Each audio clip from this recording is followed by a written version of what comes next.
স্বপ্নে যদি স্বামী স্ত্রী ঝগড়া করতে দেখে তাহলে কি হবে? স্বামী স্ত্রী স্বপ্নে যদি ঝগড়া করার কথা দেখে তাহলে কি হবে? দেখেন, মানুষ স্বপ্নে দেখে যেসব কারণে, তার ভিতরে একটা হলো সারাদিন যা করে ঘুমাইলে ওইটা অনেক সময় স্বপ্নে দেখে। কথা বুঝেছেন? এই জন্য যে কাজ বেশি করে সারাদিন জাগ্রত অবস্থায়, ঘুমাইলে অনেক সময় সে সেটা একটু বেশি দেখে। অনেক স্বামী স্ত্রী আছে কথায় কথা সারাদিন ঝগড়া করে, এই জন্য ঘুমাইলেও কি দেখে? ঝগড়াই দেখে। এটা একটা আলামত হতে পারে যে আমাদের একটু সোজা হওয়া উচিত, মানুষ হওয়া উচিত, ঝগড়াঝাটি করা উচিত না, ধৈর্য থাকা উচিত। আবার সবসময় যে এমন হয় তাও না। অনেকে এমন আছেন যে স্বামী স্ত্রীর মধ্যে ঝগড়াঝাটি হয় না সচরাচর, কিন্তু তারা দেখছে স্বপ্নে ঝগড়া হয়েছে। তাহলে কি হতে পারে? স্বপ্নের ব্যাখ্যা সম্পর্কে বিশেষজ্ঞরা অনেকে আছেন যারা স্বপ্নের ব্যাখ্যা ভালো বুঝেন।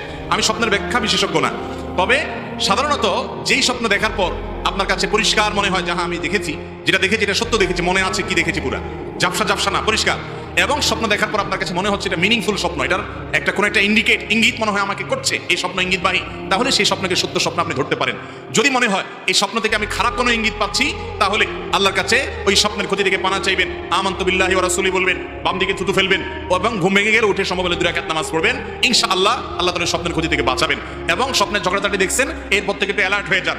5 নম্বর বিপদ সংকেত নিজের বাড়িতে দিয়া এরপর থেকে সোজা হয়ে থাকবেন যে খবরদার ঝগড়া যাতে কোনোভাবে হতে না পারে।